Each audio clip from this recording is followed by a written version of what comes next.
বেরিয়ে সব বাচ্চা কাচ্চা নিয়ে স্কুলে নিয়ে যায়। দুয়ারে সরকার দিয়েছে, দুয়ারে সরকার দিয়েছে, দুয়ারে সমুদ্র দিয়েছে। আর কোনো জায়গা নেই, ভোট দিয়ে কোনো লাভ নেই, কোনো পার্টিকে ভোট দেওয়া ঠিক না। সায়নীদিকে কি বললেন আপনারা? ওটাই বলা হয়েছে যে কাউকে ভোট দেব না আমরা। কেন ভোট দেবেন না কেন? এই জল নেই বলে?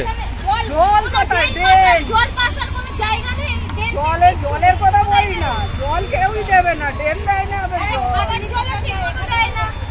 এর আগে সিপিএম ছিল, তারাও করে না, টিউবওয়েলের লাইন পাস হয়ে গেছে, ড্রেনের লাইন পাস হয়ে গেছে।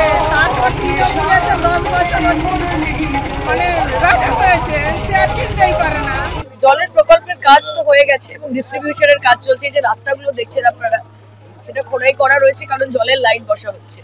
এগুলো তো একদিনের কাজ নয়, মানুষকে এটা বুঝতে হবে।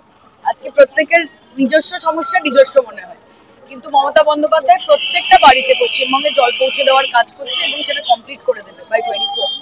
তো সেখানে জলের লাইনের কাজ, ওটাই আমরা ওনাদেরকে বললাম যে প্রকল্প ইজ অন বোর্ড এবং তার সঙ্গে ডিস্ট্রিবিউশনের লাইন চলছে। ওরাও জানে যে কাজ যদি হয় তাহলে সেটা সিপিএমও করবে না, বিজেপিও করবে না, কংগ্রেসও করবে না।